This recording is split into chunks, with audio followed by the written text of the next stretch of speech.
բացի այն, որ նշեցին Բարգավաճ Հայաստան կուսակցությունը անցողիկ շեմը չէր հատի, Միասնության թևերի մասով էլ նշեցին, որ 3% ընդհանուր առմամբ չէին կարողանա հավաքել, նաև մեղադրանք հնչեցվեց այն մասով, որ հեղինակազրկում է կառույցը, ինստիտուտը, որովհետև ձեր ներկայացրած բողոքները, դիմումները ըստ էության զանգվածային բնույթ չեն կրել։ Տեսեք, մենք դիմում չենք ներկայացրել նրա համար, պնդելով, որ եթե ընտրությունների արդյունքները անվավեր չլինեին այնպիսին, ինչպիսին կան, մենք անցնում էինք խորհրդարան կամ չէինք անցնում խորհրդարան, մենք արձանագրել ենք խախտումներ, այդ խախտումները մեր համոզմամբ եղել են համակարգային։ Ընդ որում, էականորեն տարբեր է մեր ներկայացրած դիմումի բովանդակությունը այն առումով, որ հիմնական շեշտադրում անկյունակարը նախընտրական քարոզարշավի ժամանակահատվածում տեղ գտած խախտումներն են։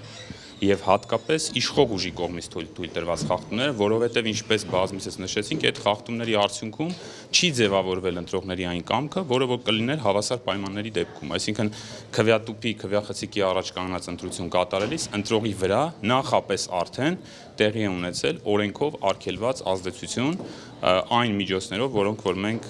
դատաքննության ընթացքում դատարանի առջև բարձրաձայնեցինք։ Եվ ցավոք սրտի այդ կասկածները չփարատվեցին։ Ես կուզենայի անդրադառնալ շատ կարճ նաև եզրափակիչ ելույթներին պատասխանողների ու հարակից պատասխանողներից հակակոռուպցիոն կոմիտեն նշեց, որ համատարած խախտումներ են եղել, ընտրակաշառքը ամբողջ Հայաստանով մեկ է եղել, Երևան քաղաքով մեկ, եւ սա հենց փաստում է այն հանգամանքը, որ եթե եղել են նման խախտումներ, ուրեմն առավելապես պիտի ընտրությունները ճանաչվեն անվավեր։ Այսինքն այդ փաստը ընդունվեց հենց հարակից պատասխանողի կողմից, էլ դրանից ավելի վառ ապացույց առ այն, որ ընտրությունները պետք է ճանաչվեն անվավեր, ես կարծում եմ լինել չի կարող, որտեղ դրա մասին ամենայն դեպս հայտարարում է իրավասու մարմինը։ Ինչ վերաբերում է կենտրոնական ընտրական հանձնաժողովին, տեսեք, հանձնաժողովի անդամները եւս ընդունեցին, որ գեր ծանրաբեռնված են եղել իրենք, լարված վիճակում են աշխատել, մեր համոզմունքն էլ է դա, եւ մենք դիմումի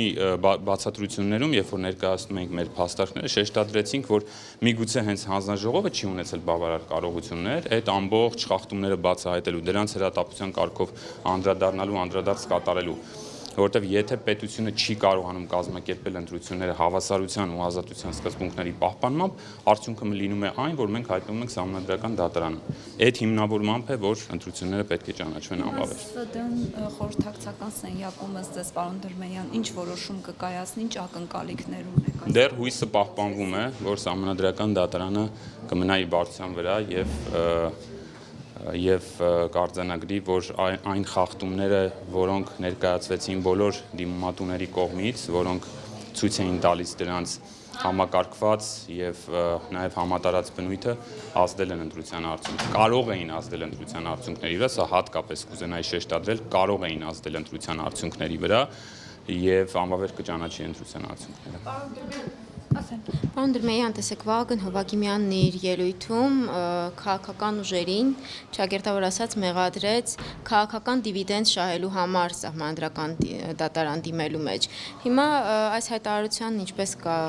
կարձագանքեք եւ արդյոք դրանով նաեւ չի նսեմացվում երկրում Սահմանադրական արդարադատության էությունը, փորձ չէր։ Որևէ էական նշանակություն չէի տա այդ հայտարարությանը, որովհետև մենք բարձր դատարանի առջև ենք եւ այստեղ կարևոր էին իրավական փաստարկները, ներկայացված ապացույցները եւ դիրքորոշումները։ Պարոն Դրմեյան, հակակոռուպցիոն կոմիտեի ղեկավարի տեղակալը իր ելույթում ըստ էության գնահատականներ տալով նշեց, որ կողմերի ներկայացրած դատողությունները ուժեղ էին, հեգնելով այսպես ասած, եւ նաեւ նշեց, որ եթե նշում եք մասսայական այդ ընտրակեղծարարություն է տեղի ունեցել կամ որևէ խնդիր եք տեսել, բա ուր են բողոքները։ Դարձյալ գալիս ենք նույն խնդրին։ Քարոզարշավի ժամանակ, ընտրությունների ժամանակ քաղաքական ուժերի խնդիրը չէ յուրաքանչյուր եւ ամեն մի խախտման մասին գնալ ու բարձրաձայնել։ Սա պայքար է քաղաքական ուժերի միջև իրենց գաղափարների շուրջ։ Եթե պիտի քաղաքական ուժերն ու կուսակցությունները ընկած լինեն նախընտրական քարոզարշավի ժամանակ խախտումները բացահայտելու մեխանիզմները մշակելով եւ դրանք ներկայացնելով, կներեք, բայց մենք գործ չենք ունենա այդ դեպքում ընտրությունների հետ։ Կուսակցությունները ուրեմն մի հատ էլ պիտի ինչ-որ առանձին ստորաբաժանում ունենան, կիսա իրավապահ, ինչ-որ կվազի իրավապահ, որ համագործակցեն իրավապահ մարմինների հետ այդ խախտումները բացահայտելու։ Պետության ֆունկցիան է ստեղծել այնպիսի միջավայր, որը կապահովի Սահմանադրության 7-րդ հոդվածով սահմանված սկզբունքների ներքո ընտրությունների իրականացումը, վերջակետ։ Կուսակցությունը կգտնի խախտում, դիմում կներկայացնի, չի ներկայացնի, դրանից խախտումը չի վերանում։ Այն, որ խախտում տեղի ունեցել է, բայց որևէ կուսակցություն դրա մասին չի նշել, չի նշանակում, որ խախտումը գոյություն չի ունեցել կամ չէր կարող ազդել ընտրության արդյունքի վրա։ Սա է ողջ իրողությունը։